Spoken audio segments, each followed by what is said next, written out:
Welcome to an example in which we're analyzing bananas time to spoil. On average, a banana will last 6.9 days from the time it is purchased in the store to the time it is too rotten to eat. Is the mean time, the average time, to spoil greater? It's a key word right there. You just want to watch those words, greater, less, things like that. If the banana is hung from the ceiling, notice is hanging them from the ceiling make them last longer, take them longer to spoil. The data show the results of an experiment with 13 bananas that are hung from the ceiling. So here's a bunch of bananas. So the first banana lasted 7.4 days hanging from the ceiling till it was rotten. The next banana lasted 9.4 days. Then, on and on we go there. Yeah, get rid of that. So there's the data. What can be concluded at the alpha 0.1 level of significance?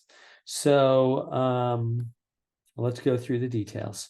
So first off, notice this is a test for mean, not proportion. So we're going to choose the t-test for population mean.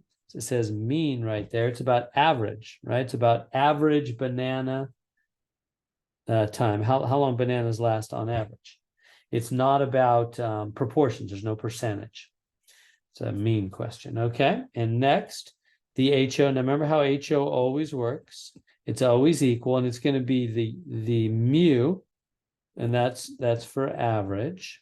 It's not the P for proportion. Again, it's not a proportion. It's a mean question. HO is always equal. HO is always equal. Whereas H1 down here will again be mu for average, and it's going to be greater, less, or not equal. Now, what does it say? Well, it says on average, bananas last 6.9 days. Is the average time greater if the banana is hung from the ceiling? So we're going to say greater right there. So you always look for the key words greater or less, bigger, smaller, things like that. Look for any word that means greater, bigger, more, something like that, faster, or a keyword that means less, like smaller, tinier, things like that. Or if it doesn't say either one, then that means not equal. So greater than what? Well, greater than 6.9, right? Because 6.9 is the average, right? It says on average, a banana lasts 6.9 days. Is the average time greater if the banana is hung from the ceiling? Greater than what? Greater than it normally is, greater than the 6.9. So greater than the 6.9. And then whatever number goes here, these are always the same. So 6.9. So there's our two attorneys. And here's the answers out here saying the same thing. So basically one attorney, HO, is saying the average is equal to 6.9. The other attorney, H1, is saying, no, the average is greater than 6.9. So which one is it? Is the average greater than 6.9, or is it just equal to 6.9? Meaning, is it the same as hanging bananas from the ceiling really just equal to 6.9, like same average, or is it greater than 6.9? Does it make them last longer? Well, let's see. We come on down here. Now it's time to go to the calculator. We got to get the test statistic p-value. There's the answers already there. How do we get it? Where are we going to go on the calculator? Well, on the calculator, I'll put it out here. Or actually, let me just write it right here. On the calculator, so we're going to go to the online calculator, and we're going to go to the one that says hypothesis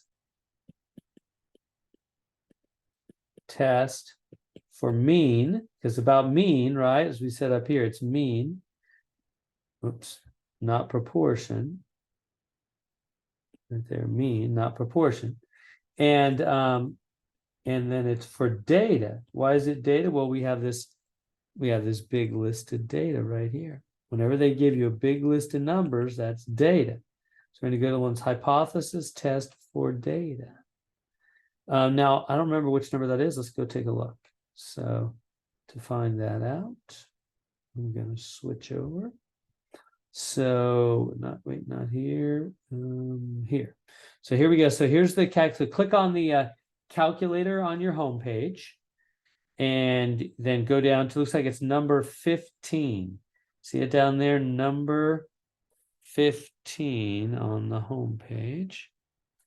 In fact, let me just bring this over. That's probably the easiest way for you to see this.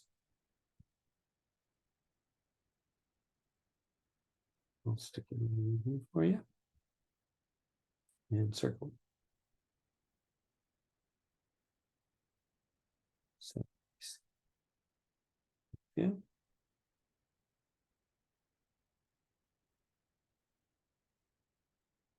There we go. So here's what you get on your computer. So when you click on the online calculator, you'll see down here, see number 15, hypothesis test for mean with data. So that's what we're going to choose, number 15. So we go do that. We go choose number 15. And it opens up. Now the data, I'm going to put the data, I'm going to copy and paste the data right there. There's the data. Even with the spaces, it's fine. And then I'm going to choose greater. See, it's on less than. See greater, less, greater, not equal, greater. I'm going to choose greater because they said greater. Greater than what? I think it was 6.9, wasn't it? 6.9, calculate. So there's our numbers. See our p-value and our t-value. Let me bring that over and paste it in so we can see it all right here for you, and I can write on it.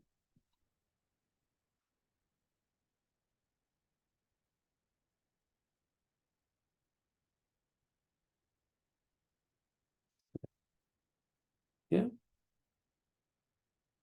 So there it is. So I pasted in the data again. I chose, so here's the data. Oh, oops. Okay. So here's the data. Here's the greater. Here's the mu zero. Mu zero is always from, it's the number from H0. See the little zero, the little mu sub zero? That little zero tells you go get the number from H0. So if I go back to H0 and I go, what number was next to H0? Oh, 6.9. Yeah. So 6.9. And so here's the T value and the P value. So here's T is 2.540. T is this one. You could just copy and paste that T in, close enough. 2.5397 rounds 2.540. And then there's the p-value 0.01297, so 0.0130. 297 is 30. Yeah, and that's what they got. 0.130 p-value. Now, where do we go from here? Now, how do they get this less than right there? Well, you're going to compare the p. What we always do at the end of these tests, we compare the p-value with the alpha level.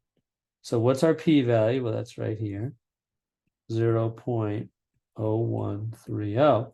Our alpha level is right up here, 0.1. Okay, so now which of those is bigger? Now you might at first make a mistake. Oh, look, 13 is bigger than 1. Yeah, but that's not right. See, if you take them over here and you compare them, it might help this way. 0.130, that's the p-value. And the alpha level is what? 0.1. See, if you have to line up decimals. If you want to compare two decimal numbers, you have to line up the decimals. See what I'm doing right there? Line up the decimals. And if it helps, add zeros in the back. You know, just so they have the same number of spots. I lined up the decimals. So now, which one's bigger, 1,000 or 130? Clearly, 1,000 is bigger than 130. See, the alpha is bigger. In other words, the p-value is smaller. Is that making sense? Because you could add zeros here. And again, the alpha is 1,000. The p-value is 0.130. So the p-value is less. P-value is lower. So that's how we got that less. Less than or equal or just less, whatever, same thing. P-value is lower. Now, what does that mean about what we should do with the null hypothesis? Well, that's where you go to the notes. So come on up here to the notes. Here we go. So here's the notes from the material. So there's case number 1 and there's case number 2 here. So if the p-value is less than alpha, do all this stuff. If the p-value is greater than alpha, do all this stuff. What was ours again? It's coming back here. Our p-value is less. P-value is less than alpha. P-value is the probability of luck. So the probability of luck is really low, right? P-value is the probability of just getting lucky results. And it's very low. There's not a very good chance of lucky results. So the p-value is low. So what does that mean? If the p is low, so we're doing this one right here, aren't we? This is ours. So if the p is low, then p is low, the null must go. That's the same. When the p is low, the null must go. So what does that mean then? This means when the p-value is low, less than alpha, the null must go away. That is, reject the null. So here's the instructions. Reject the null, keep H1, strong evidence. Reject the null, keep H1, strong evidence. So I come back here and say reject the null. So I'm going to go reject HO. So I said right there, reject the null. It's called, null means zero, the null hypothesis. Keep H1, strong evidence. There's strong evidence. Keep H1. Now, how do you do this last step?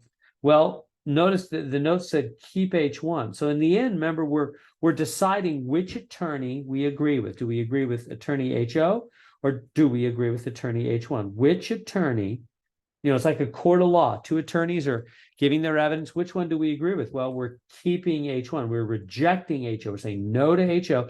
We're keeping H1. So we go up here and we go, oh, okay. So keeping H1, this is the attorney we agree with. We're keeping this one. So what does he say? Mu is greater than 6.9. We believe the average, mu is average, the average time for the bananas when they're hung from the ceiling is greater than 6.9. Meaning we believe it works. Hanging them from the ceiling makes them last longer, makes their average time longer than 6.9, which is what it normally is when you don't hang them from the ceiling. So hanging them from the ceiling makes a greater time for them to last. So it seems like there's strong statistical evidence, right? It said strong evidence that it is greater. There's where we got the greater. We got it from H1 because H1 said mu is greater than 6.9. The average is greater than 6.9, right? At the time for bananas hung from the ceiling, the average time to spoil is greater than 6.9. That's what H1 said. And so that's our conclusion. And there we go. Again, with his data, I just copied this data and pasted it right into the calculator. And so there we go.